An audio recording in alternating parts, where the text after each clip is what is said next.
Hello, all sentient beings, and welcome to the Transmissions Podcast, where we talk all Hasbro, Takara, and third-party Transformers! On this episode, Darryl is back to tell us about his adventures at TFcon Toronto. XM Studios has some absolutely massive life-size busts of Optimus Prime and Megatron, and retail product listings give us hints of upcoming Transformers Legacy and Studio Series figures. Today is Wednesday, December 22nd, 2021, and this is episode 465 of Transmissions.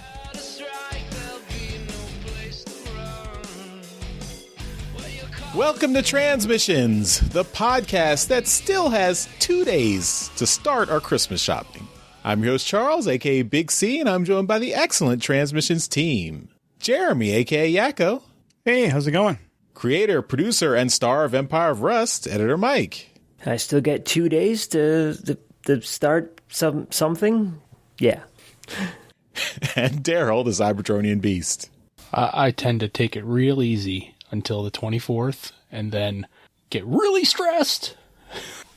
That's my yearly tradition. You got to have Christmas traditions, right? All you got to do is buy gift cards. Let's talk Transformers. Sounds like the same tradition we have with getting the surveys ready each year. Now, I have started. I have begun. I don't know if you have, but I have started, and I've definitely made a good dent in it already. Well, you're doing better than me. We'll talk about that after the new year. That's a problem for future transmissions. Yeah. All right. Well, we had to start off the show on a bit of a sad note because we are sad to report that Henry Orenstein, the guy who basically, found the chocolate of Takara and mixed it with the peanut butter of Hasbro to create Transformers, he passed away at the age of 98. So I would say at that age, he probably had a long and really good life. I mean, it was very eventful, from having to being a Holocaust survivor and, doing lots of other things in the toy industry and, supporting lots of, he did a lot of charitable causes as well. So, yeah. Condolences to his family and, thank you for being the spark that created the franchise that we have loved for the last 35 years with Transformers, or almost 40 years now. Yeah, I mean, I imagine there's going to be some kind of book about his life at some point. Because reading through everything that he had done, I'm like, if one person did one of these things, they would be very successful. And he did, he's a Holocaust survivor. He did the toy stuff, and he also kind of basically invented the televised poker industry. And it's just it's crazy all that he did. And then the charity stuff. Yeah. So it's I won't say it's. I mean, for someone to have lived so long, I think it's probably not unexpected that he would pass away at this point. So, it's. I think we would all be grateful to make it to the age of 98. So we wish his family well and celebrate the long life that he had. So, but let's we're right before Christmas, so this will probably be our final live regular show of the year. We'll have something special for right after Christmas, but this will be our last regular show of the year. And so let's jump right in and talk about some Transformer stuff. As always, we start off by thanking our Donatreons, those lovely people who support us on Patreon and PayPal.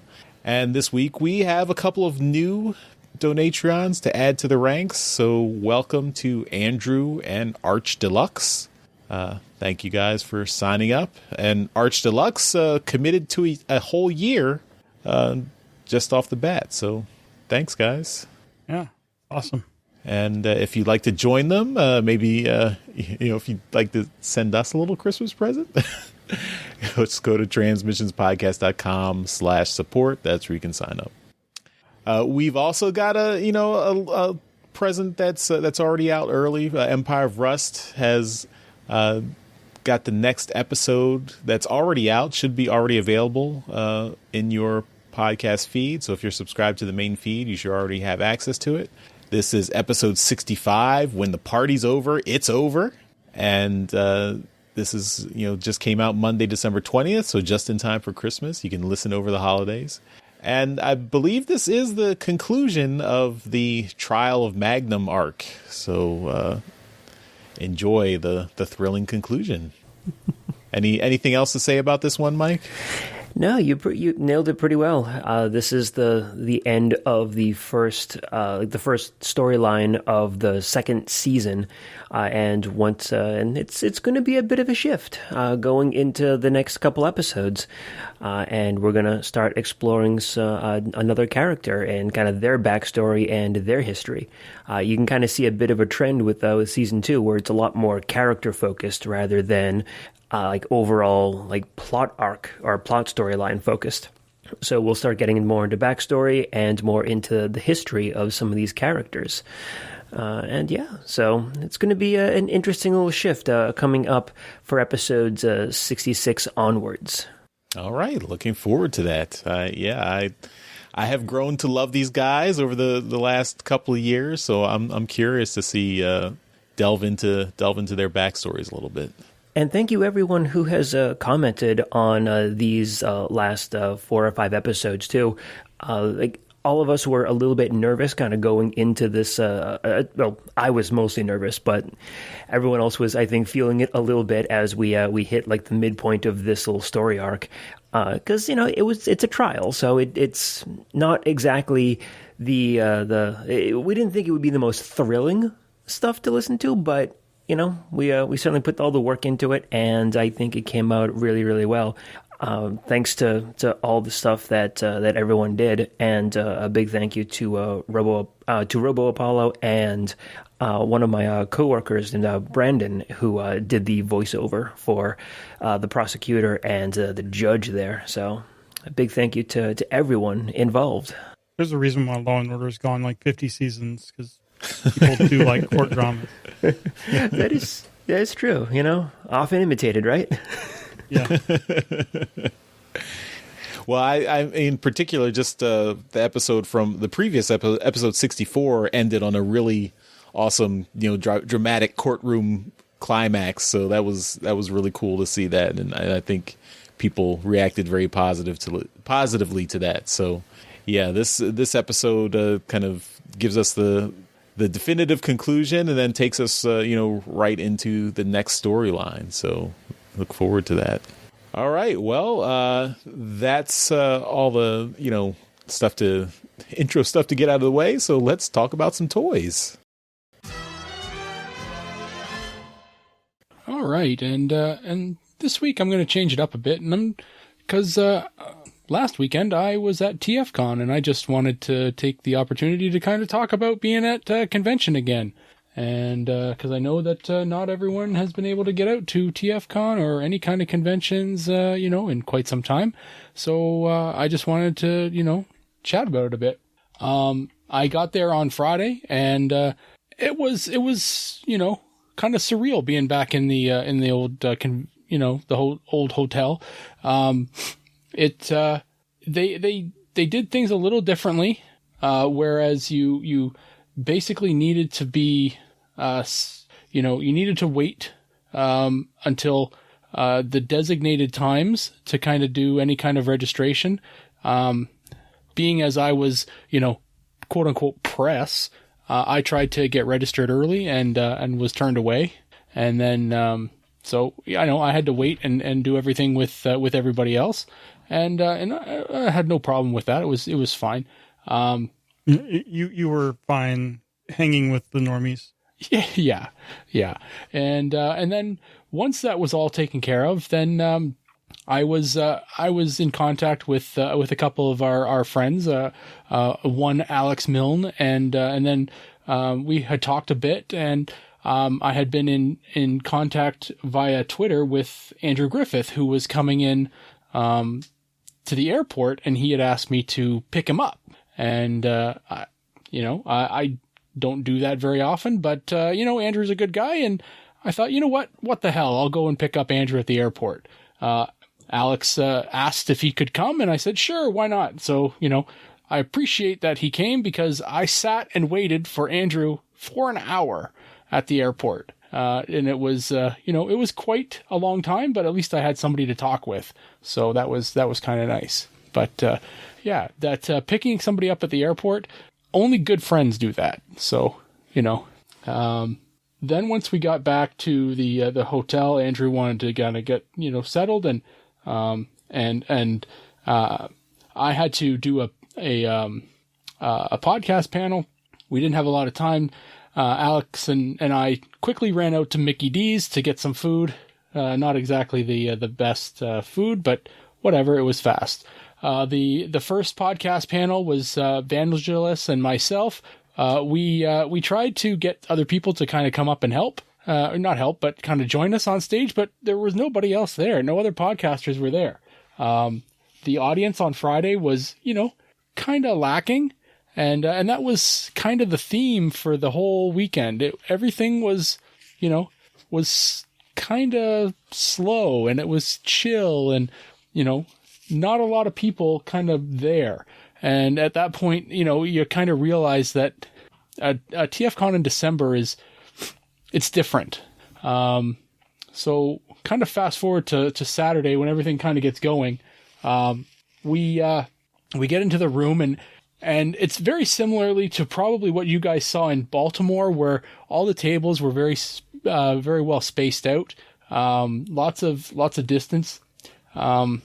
And another kind of example of, a convention in December. It really wasn't as busy as the July show.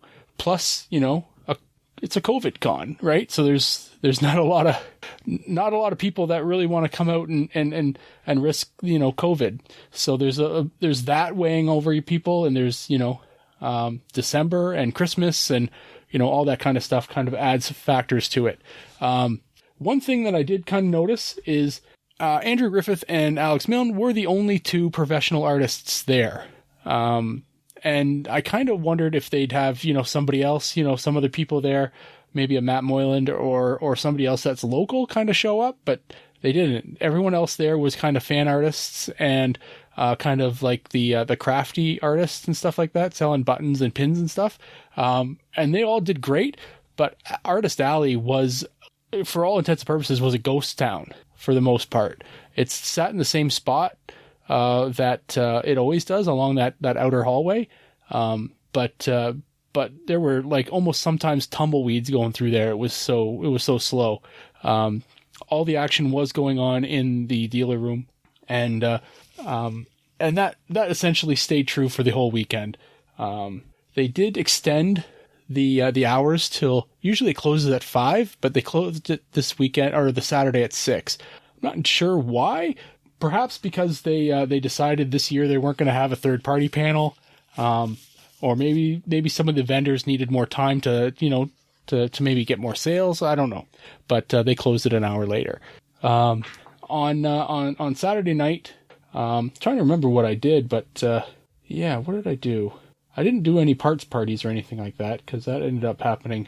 Oh, I did do a parts party, because I got shut down. I did a parts party later on in the evening, around 10 o'clock. Yeah, 10 to 11. I did a quick little parts party, and there were some going on Friday, but not many. Like, I think I saw about 2 or 3 maybe, that were happening. The board was put up, and there were some Post-its around the hotel. So on Saturday, I put some notes up and said, this is, my room, and I'll be sitting here and stuff like that. And it kind of died, around 11. And, as I left the room to go and kind of take down my notes, my room phone rang, and I thought, oh, that's weird. So I picked it up, and it was the hotel, front desks asking, if I put up these notes around the hotel. And that, I said, yeah, and they said, well, you can't do that. The room is a private space for you, and you can't be selling stuff in your room, which, I mean, I get COVID stuff now, things have changed, but selling stuff in your room has been something that the con has done for years, so that's new. But whatever. Anyway, so I just, and after that, I joined some people down at the bar and hung out for quite some time.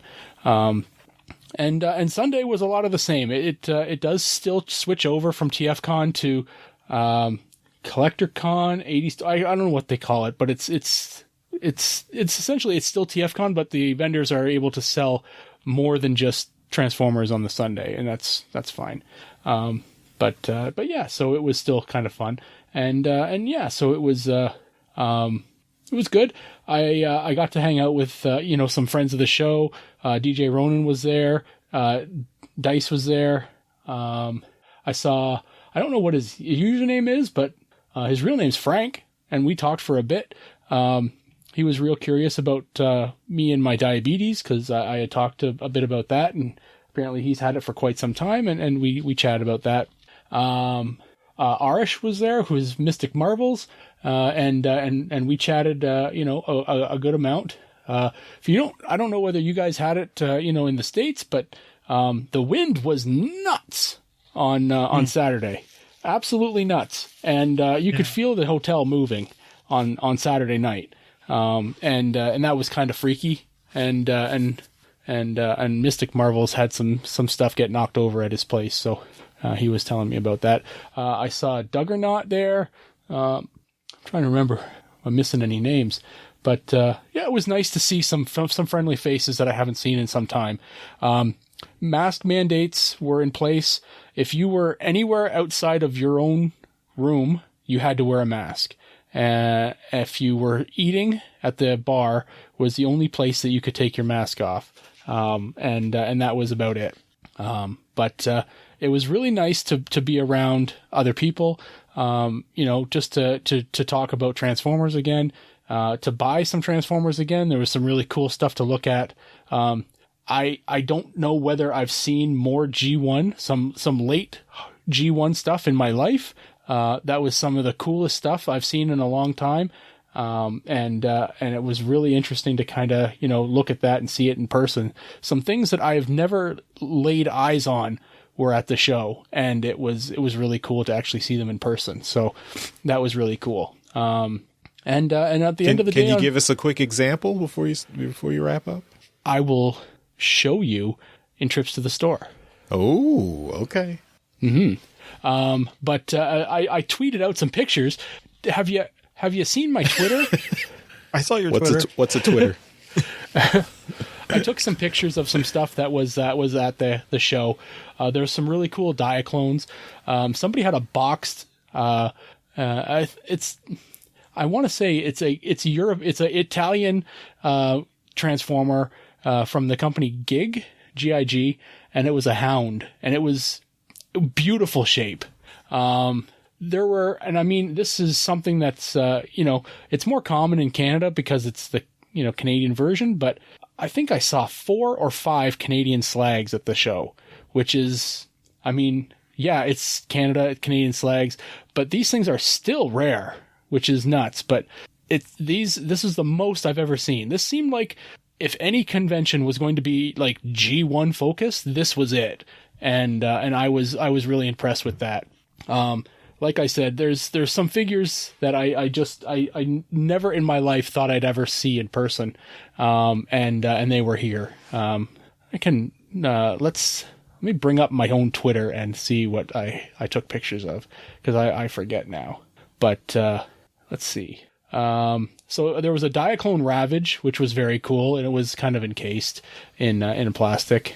I'm just looking here. There's a Diaclone Slag, which was cool. So many really awesome stuff. So a Deathsaurus, a G1 Deathsaurus. I've never in my life seen that figure. A Galaxy Shuttle from the Japanese series. Some amazing things here. A Great Shot, which, okay, it's a 6-shot, remold, but it's a Great Shot. That's, it's cool. It's different, and it's cool. Just amazing. So So yeah, there was some really, really cool things there. But I did pick up something, because the price was just too good to say no to. And it's one figure that I honestly had never thought I'd ever see, let alone own. And this is something I will show off in trips to the store. Okay. Did you guys have any questions about it? How it was run? I'm kind of glossing over a large portion of it, I'm sure. So did they forego the third party panel? They did, yeah. Third party panel and the charity auction were not non-existent this year. I mean, I suppose that makes sense. They had the third-party panel at Baltimore, and like how much new stuff is going to get announced? Exactly, in the last it's 2 months, couple months, right? Right. And the charity auction, I imagine they knew it was going to be fewer people, so just hold out until July, and you're going to be able to do a bigger one. I think that's the plan. I mean, they're still trying to avoid huge mass gatherings. So. In the charity auction and the third party panel still tend to pack that panel room. It is unfortunate the artist alley was so thin. It is. For you guys, and I tried to make my best efforts to talk to as many of those like the fan artists as possible. The people involved with doing command droids were there again. And I chatted with them. I know, Charles, you interviewed them a couple years ago, and did chat with them. There's a whole book out now. They just got their rule book, I guess is the word for it. But they're kind of manual for running a Command Droids game. And I took a picture of the person involved with the art side of it. But yeah, they did a really good job on that, and it's just a bunch of fan artists. So yeah, it was really, really fun, and it was just being around like-minded people again was just great. I really had a good time with it. Nice. Jeremy, what do you got any actual toys to talk about this week? What's up with you? Not really toys. I have information about future toys. Okay. We have someone has found product numbers for upcoming Legacy and Studio Series figures. So these are ones that like have been rumored and leaked for a while, but now we have some kind of hard information on them that people can be, searching for on, the different sites that track, inventories and stuff. But some of these, like, I hadn't been aware that they were coming this soon. So I'm going to go through this list here. And then I'll call out a couple that were more intriguing to me. We have Select's Deluxe Guard. I'm not sure what that one is. Deluxe Transformer 6 Ironhide. That's a Studio Series, I guess. Deluxe Transformer 6 RC. Voyager Studio Series A6 Junkyard. Leader Studio Series A6 Sludge. Core Studio Series A6 Spike. A Leader Blitzwing. Voyager Beast Inferno. Voyager Armada Starscream, Deluxe Alita 1, Deluxe Tarantulas, Core Shockwave, Core G2 Megatron, Core Optimus Prime, Core Iguanus, Core Skywarp, Voyager Soundwave, Voyager G-Axis, Deluxe Wild Rider, and Deluxe Knockout. So, like, the last, or I guess the majority of that list was the Legacy stuff. But really what stood out to me was that Studio Series A6 Sludge. So we've been critical in the past of how long it takes them to complete a team.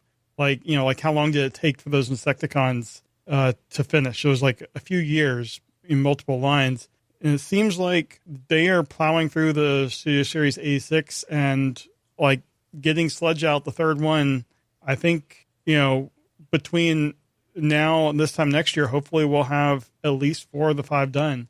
And I'm really looking forward to, because I would really like to complete a set of Dinobots with that quality that we saw from Grimlock and Slag. Some of the other ones like Armada Starscream, I'm kind of looking forward to that one. That's a cool design. And then that Voyager Soundwave that we saw from that Hasbro call, I think that is going to look fantastic. So what do you guys think about this list, and what are you interested in? Charles, I'll start with you. Yeah, this is all interesting stuff. I guess is TF6, is that the Bumblebee movie? So I guess those would be... Isn't that what was it? Rise of the Beasts? Yeah, Rise of the Beasts. Well, isn't that technically the 7th movie? That's or the 7th one, Oh. yeah. 6 is Bumblebee. Is it? Yep. So I'm okay, guessing... Yeah. So, sorry, we saw those on the call, too. Okay. I forgot. I think Bumblebee I don't think of that as TF6. But yeah, so those are the probably Bumblebee Studio Series. Okay, yeah, because I think we've seen the RC, but we haven't seen... I mean, I'm sure Ironhide is just a repaint of the Ratchet, but we haven't actually seen Ironhide. I thought we did. Oh, yeah, I think we saw the Ratchet. But yeah. So yeah, I'm curious to see what the Ironhide looks like, but yeah, I mean, Junkyard getting a remold, or I guess a retool of Wreck-Gar as and so you can army build your Junkions. I'm sure that'll be fun for people who like to army build with expensive figures. It'd just be nice to have one Junkion be able to ride a different one that looks slightly different. Yeah, that's true. Yeah, although all the people who bought 2 Wreck-Gars are probably kind of scrunching their face now. The core Spike interests me just because I'm curious to see if they're going to do anything better than the previous exosuits we've gotten that have been terrible. So I'm curious if we'll actually get like a figure that, isn't just like a silver blank, thing on the head and barely any articulation. Yeah, I'm hoping, because you're selling it by itself. You make freaking G.I. Joes. You have experience making humans. Yeah, and those last few exosuit. I mean, they've been packed in with other figures, but they've all been terrible. Blitzwing, that interests me. A liter size triple changer, that will be cool. And Alita 1, I'm curious if that's going to be a new mold or something that's a repaint of something else. Tarantulas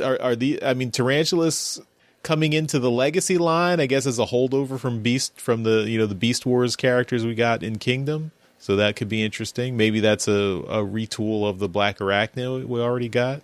The G-Axis also interests me because I am a big comic guy, so I'm curious what's going to be there. And Knockout. The last time we had a G-Axis toy, it was also a remold of an Armada Starscream.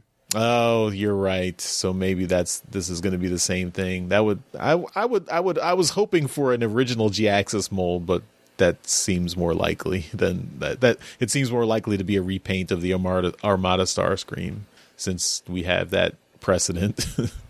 But yeah, those are the ones that interest me. Knockout, as from Transformers Prime, that was a standout character, so I'm curious about that. The core figures kind of don't interest me at all because, we just got core Optimus Prime and Megatron. So is this G2 Megatron just going to be a repaint of that? And then is core Optimus Prime just going to be a re-release of the other one? So, those are nice for people for those are the Legends. They're budget Legends class figures. So that's good for little guys. But, I kind of, the Hasbro core class figures don't interest me, but everything else seems pretty cool. Awesome. Mike, do any of these interest you? Yeah, a couple of them do. I want to see what that guard figure is supposed to be. I'm just interested in seeing what it is before making a judgment on it. You really can't tell a whole lot just by guard. It's like, okay. I'm wondering if it's going to be a weaponizer type figure. Yeah, if it is, I would probably be up for it because I already pre-ordered the Slammer and I have the other weaponizers. So you know what, I'm up for it certainly. I don't have the leader Dinobots. I haven't gone in on that. So while I certainly appreciate Sludge coming out, it's I'm not really that excited for it. But I am glad that everyone's going to get a chance to get it though, because I do hope they finish up that line. Or finish up the Dinobots with that. Because to your point, Jeremy, especially with the Insecticons, they did finish them. But since it was in so many different lines, they had very different aesthetics to each one, and they look very different from each other. Right, so they essentially aren't really the same team anymore. Yeah. So I hope they do finish the Dinobots, and I hope the aesthetic all matches as it should. So hopefully. What else am I interested in here? The G2 Megatron in the core class kind of interests me. I don't know why, but the idea of this like tiny little tank is kind of interesting. Iguanus, kind of same thing. We haven't seen an Iguanus figure for a while, and I think core class might be a good place for it. Because that was like a scout-sized Beast Wars figure way back in the day, so that might be interesting to see. The last one that I am interested in is the Jyaxus as well, to kind of echo you, Charles. I hope it's neat, but what you guys just said about it being a repaint of Armada Starscream, I don't know. I have the deluxe version from, I think it was Thrilling 30, that era. Yep. And it was a good figure. Don't get me wrong, it was a great figure. The Armada Starscream, the deluxe Armada Starscream from that era was pretty solid. And I hope that that is good. And I really hope that it's unique and it's its own mold. But the more I think about it, the more I think you two are right on that one. So I was just looking, the numbers are 2 off.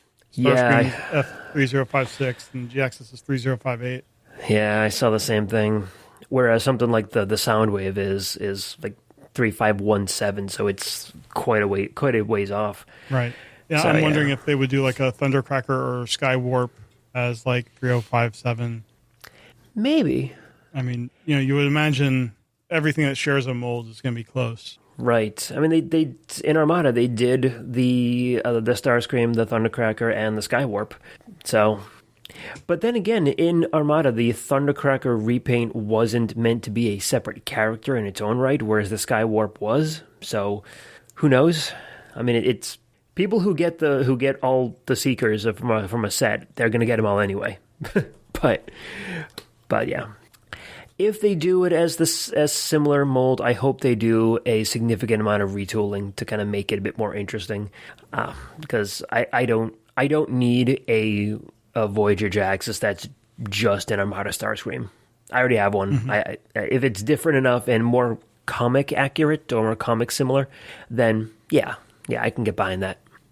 But yeah, that's it. I think nothing else really on here is too interesting for me. But yeah. Cool. And Darryl, what are your thoughts on this? Yeah, I am in for the leader sludge. That I've got the first 2, and sludge is like it's pre-bought. Like, come on, get these things out. Core class Spike, if it looks good, like I'll buy it, but I don't need to really go full into this. It is a Studio Series 86 figure, but I don't really need to get everything. Junkyard, I do have a Wreck-Gar, and I kind of want to have him riding somebody, so it's, that's probably what I'm going to do with this. The Leader Blitzwing is also very cool, but, I mean, it's getting into the territory of almost masterpiece size at this point, and I don't need to really... I have a really cool looking masterpiece scaled, Blitzwing, so I don't really need to double up on that. The ones that really kind of stand out to me are the Wild Rider, because the idea of the Combiner Menasor is coming together. There is this rumor that the breakdown in that set is going to be Transformers Prime breakdown, which kind of, doesn't work for me. But if that happens, I know that there's going to be a third-party company that will produce a G1 style breakdown to fit in that set. It's just the way it's going to be. But yeah, these are all great figures, and Armada Starscream is another great one. It's a great looking mold. But I have an original, and I have the last one they did, the deluxe one. So I don't need to have so many of these. And I kind of agree with Charles on the core class. They're a great little figure, and if you can get a good one, like the Soundwave is a great little figure.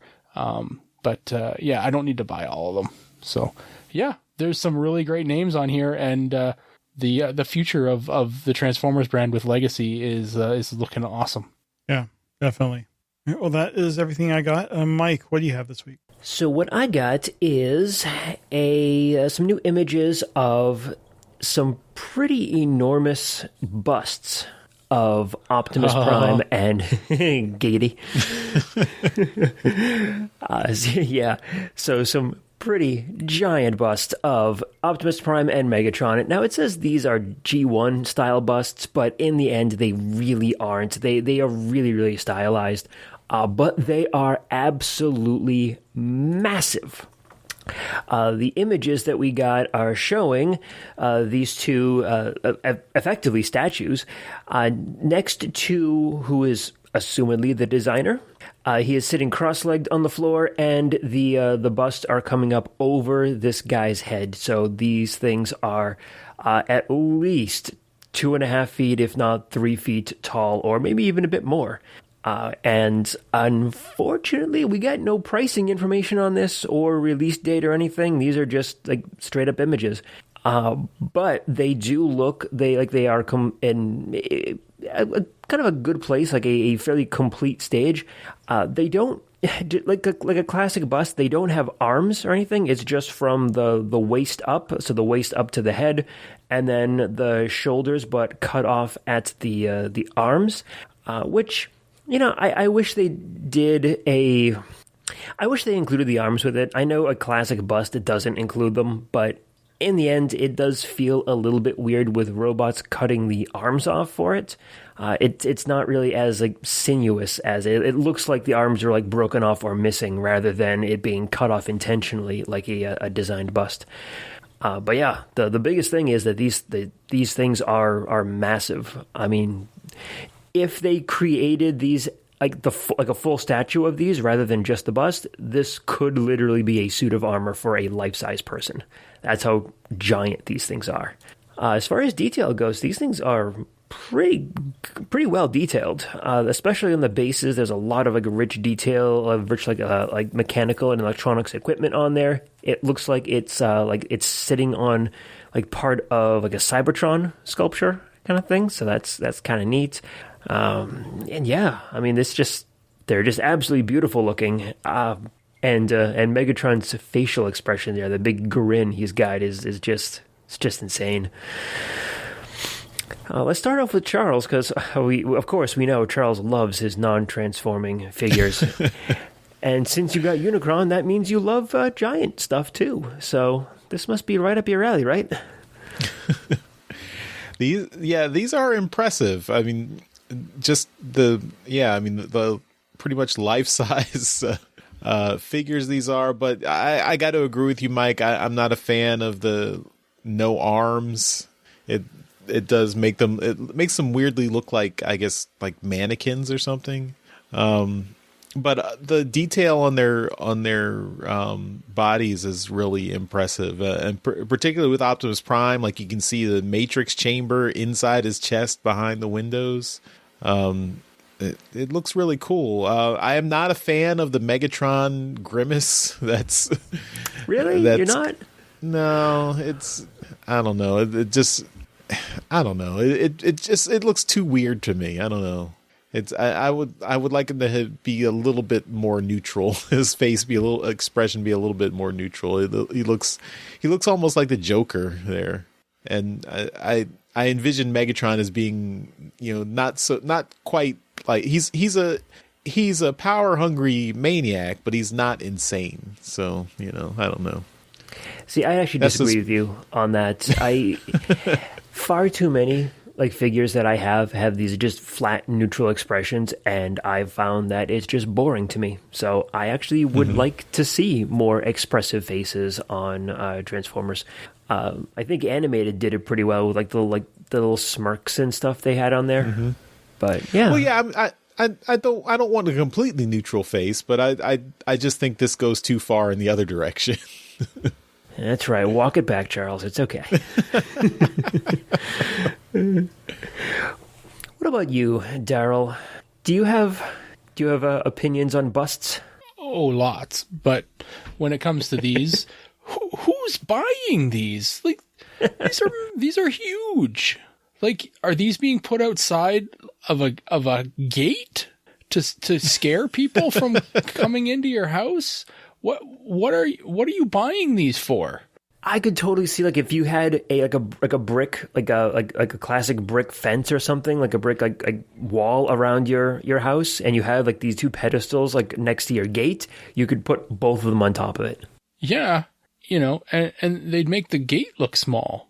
But I don't understand. These things are so large and they look amazing. Like the detail on them is just beyond the, words, but the size is just unreasonable. Like, is this some kind of pre-tool that they're going to shrink down to get, incredible amounts of detail in something smaller? I don't understand the size. It seems, that it's annoyingly large.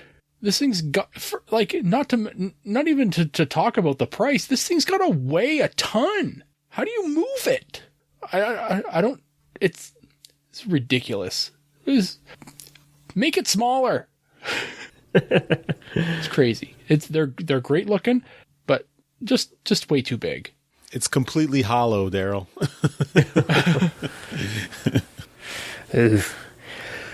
What about you, Jeremy? Do you got a nice brick fence with some pedestals you can pop these in front of your house in? I don't. But I feel like this is like something that someone would put in the lobby of an office, like a game developer or something. This is definitely something for someone that has too much money and too much space, and they need to fill it with stuff. The artistic quality on these things is amazing. I love that it is like official G1 Megatron, because you can tell that he has the pistol pieces on his shoulders. And I for one, love the shit-eating grin that he has. I think that's awesome. Right. But these look really cool. I'm wondering if like Optimus' chest opens up, because there's a lot of detail inside there. Like you can see a matrix compartment, but who knows if it'll actually open up. But I really like these in terms of just how they look, but they are definitely not for me. I would not be able to even consider how much they would cost. They're going to be so expensive, but it's also the type of thing that probably a low number of units would make, that's all they'll probably make, and they'll make a profit on it. So, more power to XM Studios. I think, the artistic quality is off the charts on these. Cool. Yeah, I think the one critique that I would have for it is Prime's chest. It doesn't look like there's a window in there. It looks like it's just open, and I'm hoping that on the final version it actually has some some clear plastic, or I don't think they'd do glass, but some transparent material. You're making in there. Something this big. It's going to be glass. Come on. Maybe. But yeah, either way, there does need to be something in there. It doesn't look like there is right currently, but give it time. I'm sure that because these are prototypes, they probably just didn't deal with that at the moment. But yeah, so that's what I got. Charles, why don't you go ahead and bring us home? Okay, well, I've got some stuff from our old friends at Iron Factory. So these are the guys who do lots of legend-scaled figures, third-party figures. And the latest set we've got is some prototypes and renders of a Lio Kaiser figure. So this is the Combiner from the Japanese series. It was a Transformers Victory? Yes, Transformers Victory. So these are the Decepticon Combiner. I believe it's 6 characters that combine to form this big guy, Lio Kaiser. And it looks pretty good. These are smaller figures, but they do get a lot of articulation and detail. These are particularly focused on the animation models from the Japanese cartoon. So the Combiner mode looks I'd say a little bit plain, but I think we'll have to see how the individual bots look. We only have a view of one character, so that's Leozak. He's the one center chest figure, and we have him in his robot mode and jet mode, and then all the other characters we just see the combined mode. But I'm intrigued. I was never a hugely into the Japanese series. I've never watched Transformers Victory, so don't have a huge connection to these guys, but it does look cool, and I'm curious to see more. Darryl, what do you think of these Iron Factory figures? I love these things. This looks amazing. Some of the discussion while at TFcon this or last weekend was about Iron Factory and how they appear to be a one run and done company now, or have always been, and nobody seemed to realize it. But on the plus side, if you have Iron Factory stuff, especially early stuff, which I know a few of you do, it's worth a ton now. Now, this stuff here, what it kind of does on the not so positive side is that getting a hold of a full set of 6 figures is going to be difficult, because there's a very strong contingent of people that are after Iron Factory stuff, just specifically because it's Iron Factory. They buy everything Iron Factory, like fans do. I like the way that this looks. It looks really great. The CG rendering really looks solid, and I'd be very interested to buy this set, but I'm going to need to be able to get it all at once. So it's going to probably cost a lot, but I'm gonna start looking for it. Yeah, when it starts to drop anyway.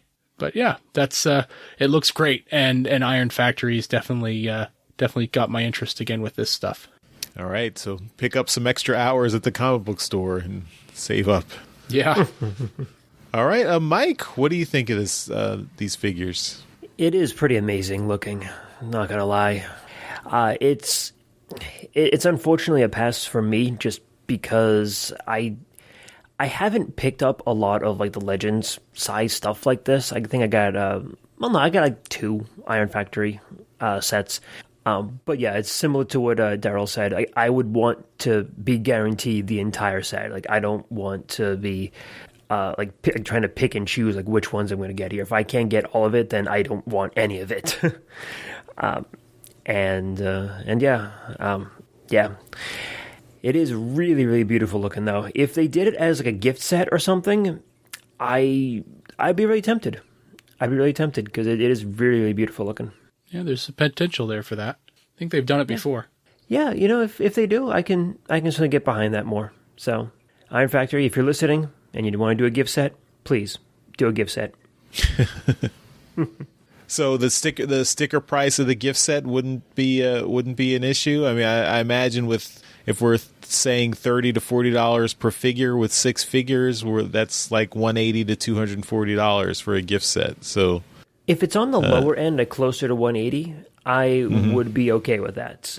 Once you start getting over 200, though, even for like a combiner set like this, it's starting to kind of get a little bit out of my range. I mean, I picked up Quantron from Make Toys on sale for I think like 200, like the full set. So getting a legend size set for the same price, for like over the same price, that's a little rough for me.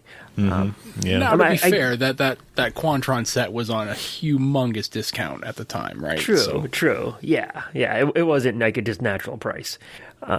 And I get that we're getting 6 figures. Each one's individually articulated, and they're good figures in their own right. They all transform and everything. And I get all that. I get it. Just over 200 for a legend-sized combiner that's not going to be much bigger than a Voyager, that's still a rough thing for me to swallow. So yeah, if it's closer to like the 180 range, I'd be much happier and much more tempted by it. If they did it they probably wouldn't, but if they did it under like 180, that'd be like, ooh, I might need to get that. All right, well, we'll wait and see. I mean, I think since we're only seeing prototypes and renders here, we've still probably got a little bit of time before these come out. So we'll check back next year and see what we get. Jeremy, what did you think of this set? I think they look really cool. I am not really one to buy the third-party combiners, mainly because of price, but I can appreciate everything they're doing here. I know Iron Factory makes great quality figures, and just seeing these renders, it just looks fantastic. And I love the one where they have the scale of the figures with everything else, and just how they're kind of keeping a standard scale with their line, and just how much bigger this guy is going to be. It's just fantastic looking. So I'm happy for all the Victory fans that are able to get this guy, but not really for me. I do think that, in my opinion, not really knowing the ins and outs of the economics of making toys, but it just seems to me like doing your run and then doing the gift set, or doing the gift set and then doing individual figures after, just makes a lot of sense, because you're gonna get, you might even get double sales. I don't know, but you're gonna get a number of people that just they don't really want the hunt. They just want to get everything all together. And that the gift set just seems like the ideal situation for making any kind of combiner. Yep. Okay, well, that's all our toy topics, so let's move on to our trips to the store.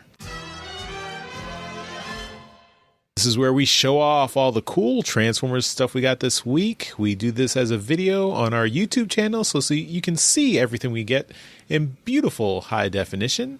And we'll also put the audio right here in the show so you can keep listening as we describe everything we got in loving detail. So without further ado, trips to the store. The Transmissions Podcast will return after these messages. Okay, let's start off and show off the stuff we got. I'm going to go first because I don't have anything new this week, but I do still have stuff I'm trying to get rid of.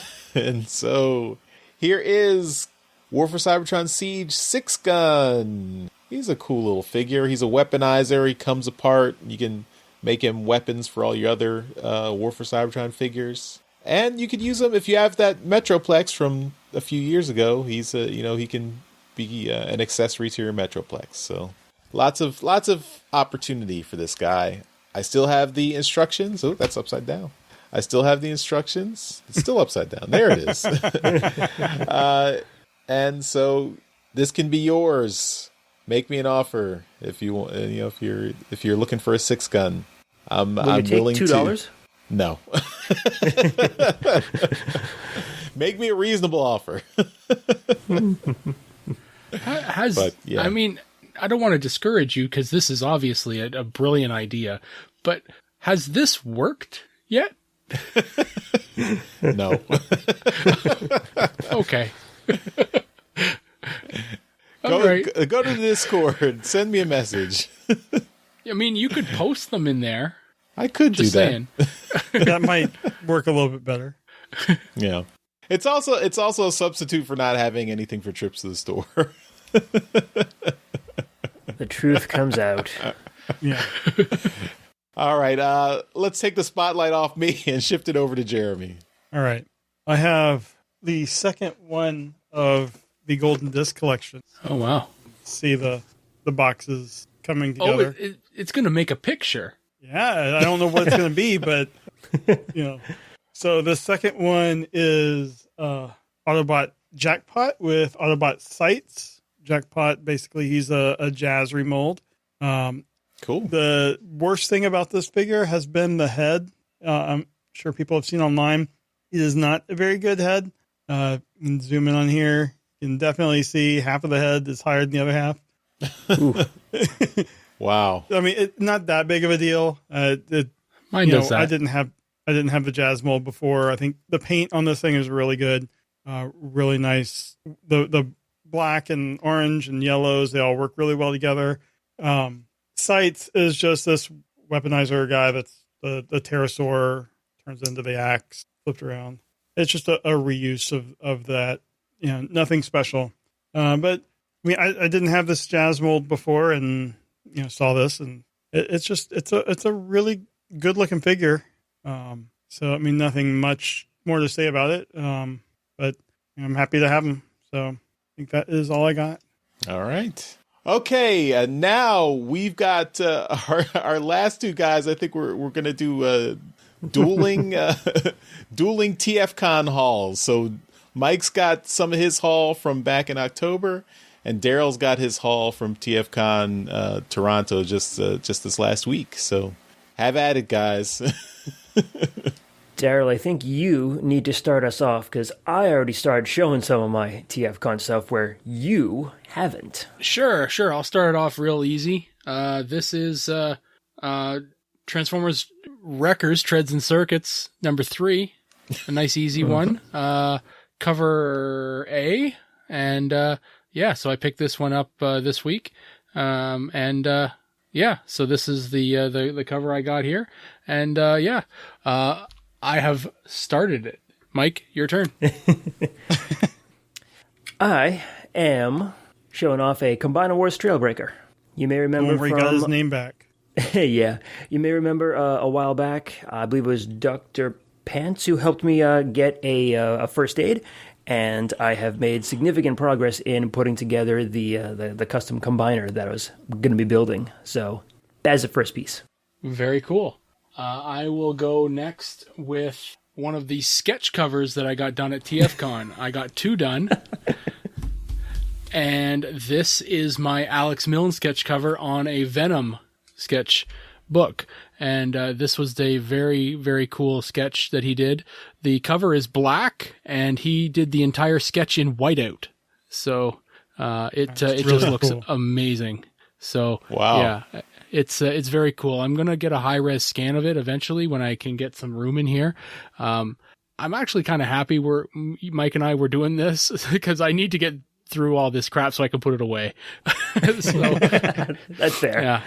But so I'm really happy with the way that this turned out. Alex is a guy who's got more talent in his little finger than I do in my entire body. So is that something you might consider getting CGC'd? I don't know. I mean, just for the protective. They'd have to. I've got so many of them now. So if I did one, I'd have to do them all. And plus, they'd have to witness him doing it to get any kind of verification on it. So probably not. Okay. Is that really how that works with sketch covers? They actually need to see them doing it, or like a video or something? They have to actually be present when it's being done, yeah. At least at the end. Or when they sign it. Yeah, so they can actually be verified, yeah. Well, unfortunate. Well, since we can show off things that are not Transformers related, I'm going to show off my Necco Goliath figure. That's very cool. From Gargoyles. I've seen a lot of people getting these lately, and I'm kind of jealous. Yeah, it is. It is pretty awesome. It's for those of you who do collect like the Marvel Legends stuff or like the that size class from DC, this guy actually does fit that size class pretty well because he's supposed to be like a 7-8 foot tall figure, and it fits perfectly well with that scale too. So very, very happy. The wings are a bit insane because they're just massive and giant, and most of the package was the wings.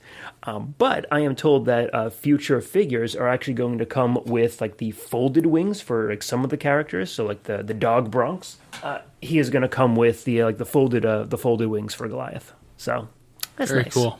Very cool. Back to you. All right. Well, I got 2 sketch covers done, and I'm going to show the second one. This is done by Andrew Griffith, and he took the whole weekend to do it, and I'm glad he did because this is Detective Comics number 1000, and he knocked this one out of the park. This I saw that is on Twitter. It was on my Twitter. Did you see it on my Twitter? It is absolutely amazing, and he put a lot of work into this. And for anyone who doesn't, who's always kind of been on the fence about getting sketch covers done, this is the reason why you do it. This thing was just blank, and now it's a piece of art, and that's it really is amazing, and it looks so good, really amazing. So thanks again to Andrew and Alex for doing sketch covers for me at the show. They really turned out really nice. That one is amazing. It's very, very good. They did a great job. Yeah. I might not be able to compete just for a volume alone because I already burned my way through all the comics that I got at the con, all the comics that Charles saved for me. But I'm not going to show the ones I got signed. I got 25 comics signed. Jesus. I got just the other week the Transformers deck building game, which I am hoping to try out at some point soon, without the promos because I was the not one of the lucky few to get a case of promos.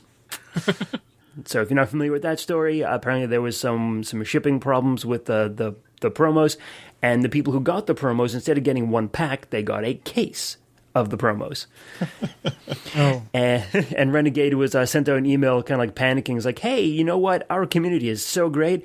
We'll give you shipping. Why don't you send the extras back to us so we can get them out to all the other fans that need it? So I don't ever expect to see them.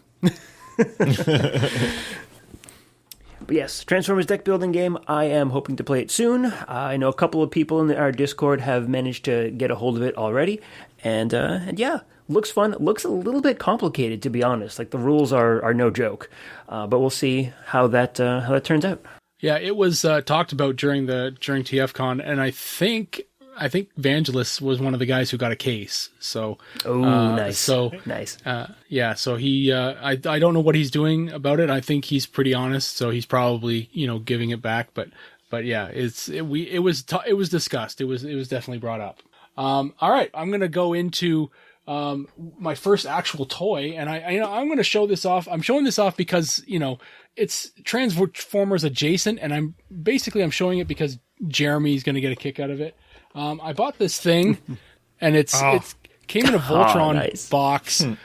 It's from a company called Microcosmos, and the figure's name is Elvis, and he's a legend scale, fully transformable, converting, whatever you want to call it, combining Voltron figure. That's nice. I bet he has a hunk of blazing sword. He's really awesome, and there's a whole bunch of extra parts and stuff with him. He is fully articulated. He's really great. I haven't actually disassembled him to put him into the lions, the individual lions yet, but really he's fantastic. I'm getting a lot of different poses out of him. He can do the superhero pose, like the superhero landing pose, but he's awesome. I can't remember what I spent on him. I think he was $100 and something, but it's kind of worth it. I mean, he's tiny, but there's a lot in here. So yeah, he's pretty cool. That's what she said. I mean, you say he's tiny, but he is like as big as your face. I mean, he's well, yeah. I mean, tiny relatively, I mean, he's like half. Yeah, so I'm on my shoulder. He's he's still only a good size. I wrote to somebody. I posted it in the Voltron thread on Reddit this week. So he's 16 centimeters tall, or 6.3 inches of your Neanderthal measurements. He's awesome. He's really great. Back to you. So in impulse buy at TFcon Baltimore was this guy. Whoa, he's slipping. And that is the Ace Hitter figure from Fans Toys. Fans Toys, did I get that right? Yep. Or Fans Hobby. Okay. Fans Hobby. That's right. Yeah. That's right. And yeah, I was kind of just going back and forth at I think it was the Chosen Primes booth, and just kind of going back, and it's like, hey, like what should I get? Because this was before I found the Soundwave that I showed off last time I was on the show. And it's like, all right, yeah, you know what? I want to pick up like a third-party figure here. Just, something a bit light. I don't need something huge this time. And a lot of people were recommending this mold along with the Windblade and the Minerva and the Nightbeat. So... Mm-hmm. So all of them, and everyone kept on saying that out of all of them, this is the better one. So yeah, I picked it up. It was on sale, I think, for like, I don't know, 70 or something like that, 70 or 80. So that's a good decent price. Deal. Yeah, exactly. And yeah, I was really, really happy with it. The joints are a tiny bit on the loose side, but that is fixable. But yeah, just an absolutely beautiful looking figure, perfect masterpiece scale, and it hits like everything I didn't know I needed for it. And I was like, yeah, this is like, yeah, absolutely. Love it. Now I'm looking forward to getting the cab and picking up the Nightbeat. Very cool. I almost impulse bought that one as well. Well, I saw it sitting there a few times, and it was $90 Canadian. So yeah. A little pricey, but honestly, it works out to be the same. Yeah, honestly, it's so worth it. I mean, like I said, this is an impulse buy for me, and I don't regret it at all. And I've done some impulse buys at cons that I immediately regret. Not We this all one. have. Back to you. Okay, so I'm gonna put both of these in one because they're kind of similar, and I have a feeling you're running out of stuff. It's so we want to get this get us through here. These are Micromaster Combiners, and they are, well, I guess they're reissues, but they came out in the Cybertron line. We've got 6 Train and 6 Turbo. Where are they here? So I got these from the same vendor. 6 Turbo is missing a hand and a gun, but I have been in contact with who I bought it with, and they found it. So we're gonna meet up, and I'm gonna get that. So they are both going to be complete, and I'm really happy with these. These are kind of fun. I never really kind of searched out these things, but then when I saw them sitting on the table, I was kind of like, oh, these things, huh? And they said, yeah, well, I can give you both of them for $80, and I'm like, all right, yeah, I'm in. So. Oh, that's a good deal. Yeah, so I picked up both of these things. I think I have one or maybe both of those as well. They're fun, but combiner is kind of in quotes because you're connecting them to a frame. Not a lot of articulation after the fact, yeah. So they look cool, and they're just like kind of GoBot combiners. Exactly. They're going to stand on a shelf somewhere and just kind of, just be. But they're neat. So they're kind of, getting the original, Japanese ones is just not, it's not possible. They're ghosts. So yeah. But yeah, these ones are accessible, and now I have them. So I'm happy about that. So yeah, these ones.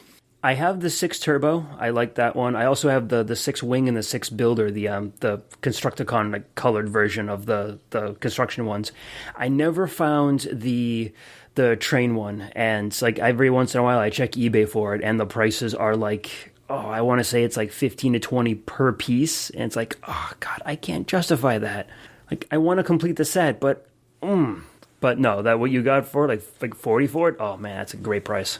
Well, because I bought both of them, the guy threw in the Aerial Bots one, and all the joining pieces are gold plastic. So he's essentially he's garbage. Ooh. So I wonder if someone could 3D print. I'm sure you could, but I'm not super, crazy about doing it. It's, it's Superion, and most of the stuff is smashed up anyway. So it's whatever. It was free. Mine are still in one piece, so that's a little concerning now. Hey, whatever works, right? All right, so for those of you who are incredibly loyal listeners and have watched every episode, you may remember that I picked up the Battlecore Optimus Prime from Combiner Wars months and months back, but I finally got the upgrade kit that I needed for him, the Primo Vitalis, I believe, upgrade kit for it. To tournaments like the Nova Prime, and he is a beautiful, beautiful figure. Look at that. It's very cool. It is just gorgeous. This guy is going to be like the big centerpiece to the combiner I'm putting together. I got him now. I got Trailbreaker. I got First Aid. I just got to find 2 more pieces. I got to find a Streetwise, I believe, and I forget the other one. Oh, no, I have the other one. It was an extra off-road. That's right. So, yeah, all I need to find left now is a Streetwise, which is going to be pricey, and then probably an upgrade kit for the feet and the hands. And then my combiner will be done, and I will show him off then as well. But, yeah. You're going to use this as the combiner torso? Yep. Oh, cool. That's what it was designed for. Yeah. The wings for it, like they connects to the side of the hips to like form like these almost like samurai inspired armor pieces that kind of like sit over the sides, or you can set them up on the back for like giant wings, but honestly I like the kind of side plating look a bit better. Okay. So yeah. But yep, that was the entire reason I got this set, because I wanted to do it as the combiner torso. Did you have any issues getting the pin out? Oh yeah, God, that took me forever. I actually need to get some help from a friend who had some hardware for it to do that, because that pin was awful. Yeah, I did it in my basement, and I thought I broke the figure, but luckily enough I didn't. Yeah, so did I. It was like, son of a bitch. Yeah, the pin was awful. Back to you. Okay, so All right, guys, I'm giving you guys the wrap it up symbol here. I got one more. We'll do one more round. Mike's got one more. I got one more. Okay, well, I got two more then. I'm going to skip a few and go to two more. This guy I got a pretty good deal on him. He was, I didn't think I'd see him, but I saw him and I asked and they said, oh, he's $200. And I'm like, $200? I can't say no to $200. And he's missing his gun, so I think I can maybe find it, but frankly, you really don't need it with this guy. This is G1 Star Saber. Nice. Oh, man. Very cool. So everything else is here. The sword blade is, intact, and there's a little chrome damage, but not a big deal. It's all here. He looks great. The white is, it's pretty good. He's not too yellowed. He's in good shape. It's a G1 Star Saber. Wow. And yeah, I've taken him. I've transformed him a couple times. The elevator gimmick works really well. Just damn. So this is one of the figures that was at the show that, I think it must be the fact that the HasLab, stuff is, they did Star Saber or Victory Saber, but G1 Star Sabers were everywhere as far as, like they were all over the place and as well as, Victory Leos were everywhere. And so when I saw this and the guy said, yeah, $200 and, I'm like, yeah, okay. Here, $200. So, yeah, I'm pretty happy to have a G1 Star Saber. Now I got to find a place to put it. It's got to go in one of these cabinets. It's too cool to just be hanging out here loose. Certainly. Okay, so my last piece, speaking of Star Saber, I got myself the Planet X Cadmos, the Molomisi inspired Star Saber, the That's dangerous very cool. murderous one. yeah, this is easily among one of my favorite like third party figures, because this is just absolutely beautiful looking, super well articulated. The transformation is pretty intuitive. It's a little complicated, especially like on the legs, but for the most part, everything snaps into place really, really nicely. And I am really, really looking forward to when they do a Victory Leo on this, so I can combine those two. But yeah, this is absolutely beautiful looking figure. Certainly one of the a big highlight of the collection. But yeah, Planet X Cadmos. That's very got cool. Got some Star Saber love on this cast, this tag, don't we? Mm-hmm. All right. Well, then the last figure that I have for the show is the one that I assumed I'd never ever see, let alone buy. And this was the one that I just, I got an amazing deal on it. It's because it was damaged. The vendor showed me.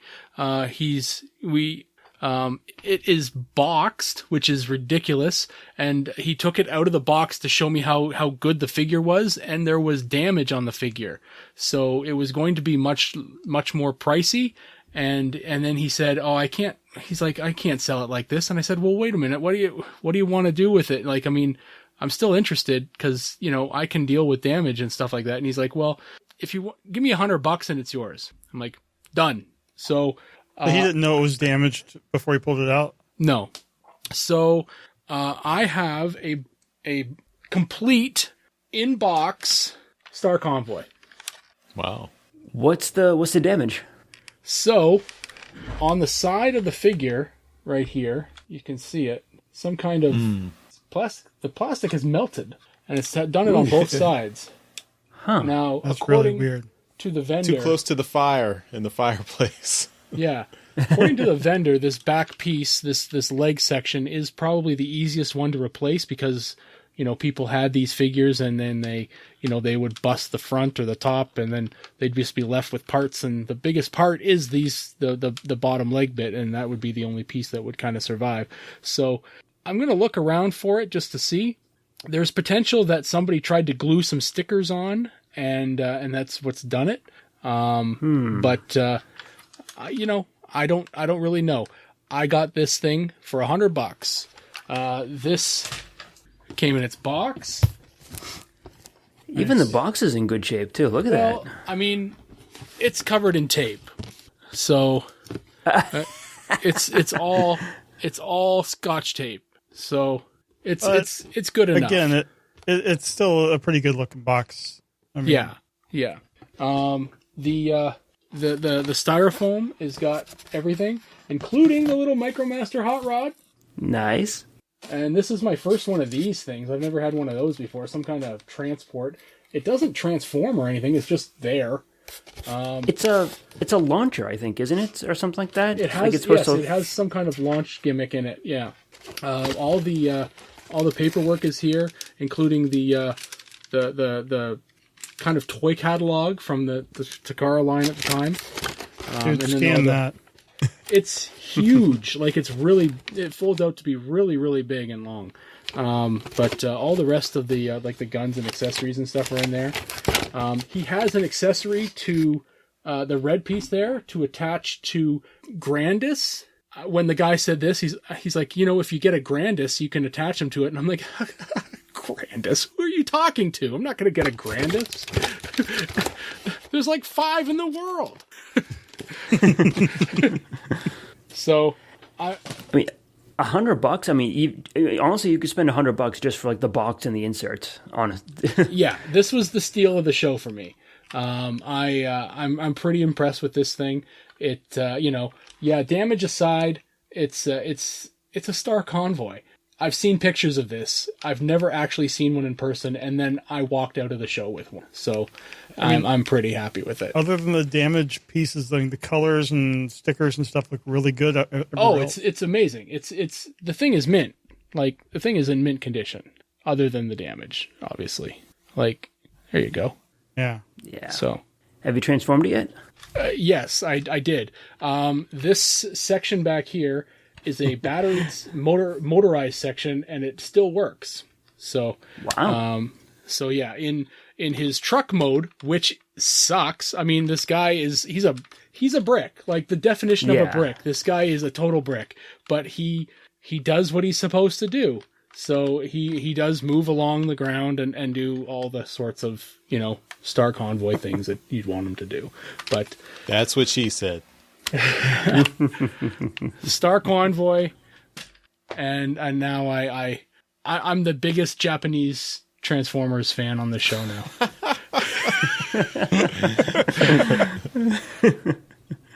These are all titles that can be bought, gentlemen. You just gotta want it. So there you go. How many Star Sabers you got anyway? Oh, I've got the G1. I've got the Masterpiece. Okay. I've got some kind of eHobby exclusive. That's the Nemesis one. It's a black one. It doesn't count. I've got a Kabaya kit one. Okay. And then I've got the HasLab one. It's coming in. It's not you don't have yet. the HasLab one yet. Yet, but it's paid for. But he's paid for. So that counts, huh?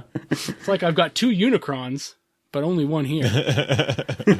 Yeah. So I've got a lot of Star Sabers. Yeah. All right. So I still have some stuff left over. So I guess next week or the week after, whenever we're back live. So yeah. Well, glad I could help you out and burn through a lot of stuff for you. Yes. Now I gotta spend some time and figure out where the hell I'm putting this shit. Longest trip to the store ever. It was a good one. It was a good one. It was.